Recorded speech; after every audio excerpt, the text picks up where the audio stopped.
A ver, y vamos con información precisamente del ámbito tributario. Vamos a ver nuestro cuadro porque en las últimas horas se ha estado hablando de que van a cambiar, por ejemplo, el pago de impuestos para quienes se dediquen al comercio digital. ¿De qué estamos hablando específicamente? Pues hablamos de los negocios digitales, de las personas que hagan tal vez publicidad a través de redes sociales.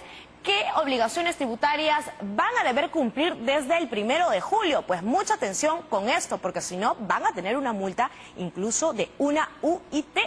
Bueno, tienen que inscribirse en el RUC, emitir comprobantes de pago por ventas y servicios que realicen, escoger un régimen tributario según la actividad y declarar impuestos. Ahora que muchos de los emprendedores buscan realizar negocios a través de las redes sociales sin tener una tienda física, pues SUNAT ha dispuesto que se vayan regulando e inscribiendo para pasar a la formalidad en SUNAT con el RUC necesario. Pero eso también incluye a quienes hagan todo tipo de servicio digital como prestación. Pero, ¿qué más hay dentro de esta iniciativa que va a regir desde el 1 de julio, según las informaciones que se tienen hasta el momento? Pues Eric Lind, abogado y socio de DLA Piper, nos da la información. ¿Qué tal? ¿Cómo está? Bienvenido a Canal N. Buenos días, Fátima, ¿cómo estás? Muchas gracias por la invitación. Lamento más bien no poder estar de manera presencial y a la orden. No, gracias a usted, porque queremos aclararnos un poco este tema sobre el RUC, que va a ser ahora obligatorio para la venta a través de redes sociales. ¿Qué es lo que implica para quienes tengan este tipo de negocios, hagan publicidad u otro intercambio comercial? Bueno, a ver, como primer punto importante, vale resaltar que las modificaciones que se han introducido a la ley de RUC, lo que buscan es que la administración tributaria, es decir, la SUNAT, pueda utilizar a quienes conocemos como influencers, como medios, como instrumentos, para poder llegar justamente a aquellos proveedores que ofertan bienes o servicios a través de las plataformas digitales, es decir, a través de los posts de los influencers, y así poder incorporar a estos proveedores dentro de la regularidad, digamos, cierta, que ofertan servicios, bienes a través de los posts de los influencers, son formales, plenamente.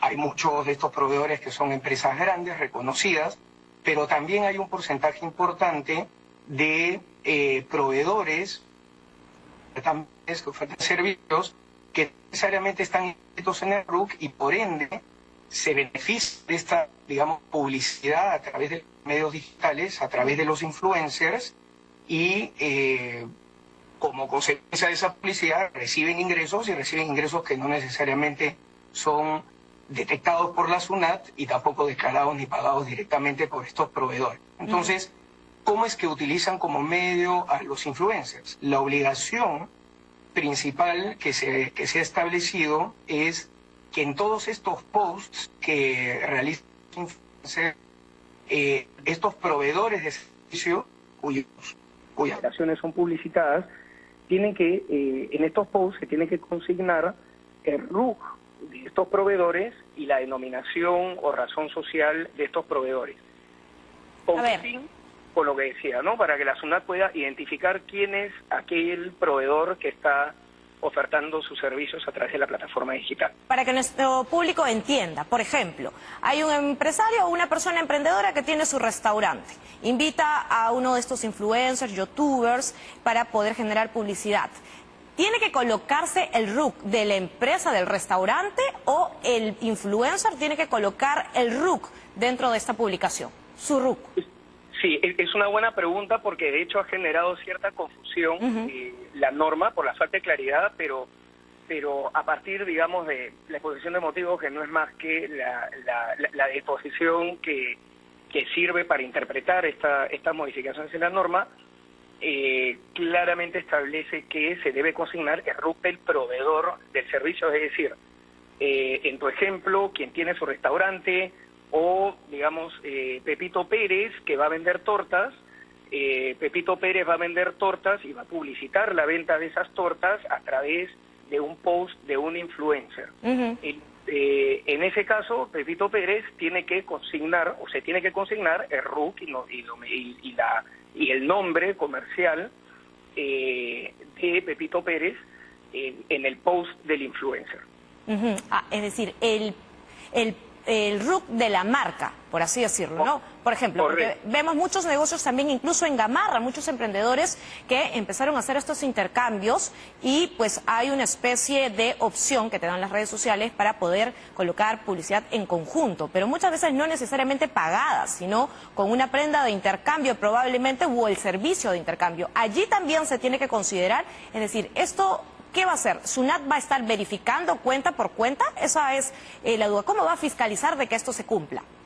Sí, es una buena pregunta. A ver, a la primera pregunta, sin duda, se va a tener que consignar el RUC de este comercio, ya sea que se pague efectivamente, digamos, se pague en efectivo por esta publicidad a través de los medios digitales, o se le pague, por ejemplo, al influencer a través, como tú bien mencionabas, a través de la entrega de prendas o a través de algún producto o alguna suerte de canje.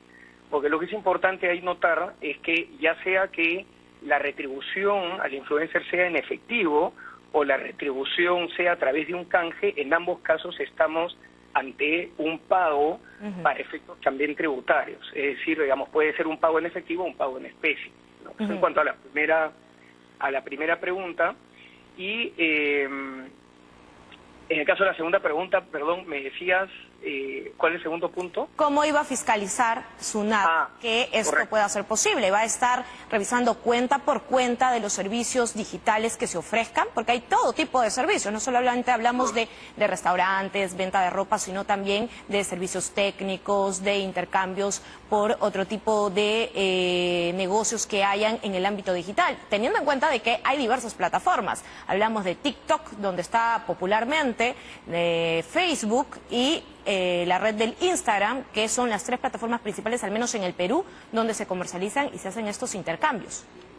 Sí, a ver, en cuanto a ese punto, efectivamente, parece una tarea titánica, ¿no? Entonces, lo que ha hecho SUNAT, como mencionaba al comienzo, es a través de estas modificaciones en la ley de RUC, si bien está pretendiendo llegar a todo este universo de proveedores, de emprendedores, que mencionas, está utilizando como medio para llegar a todos ellos al influencer. Entonces, hasta ahí ya redujo, por lo menos en una parte importante, el universo de información, si se quiere, fiscalizable.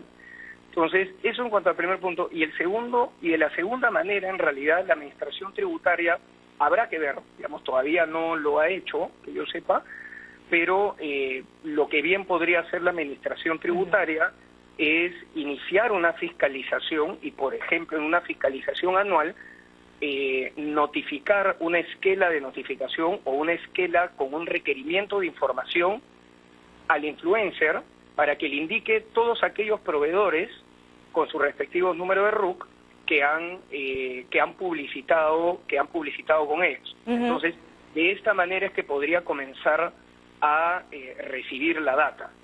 Ahora, ¿qué va a pasar si uno le hace publicidad o esta persona le hace publicidad a alguien que no tiene RUC y no lo sabía? A ver, la norma ha dispuesto una infracción que es equivalente al 30% de la UIT vigente. Hoy la UIT es 4.950 soles, entonces sería el 30% de este monto para aquellos proveedores que, teniendo, como señalamos, la obligación de consignar el RUC en estos posts, no lo ha hecho o no ha cumplido con ello. Entonces, va a existir esta infracción. Ciertamente habrá que ver, digamos, en la práctica cuántos dientes tiene la SUNAT para poder realmente imponer esta infracción. En un comienzo yo creo que va a haber todo un proceso de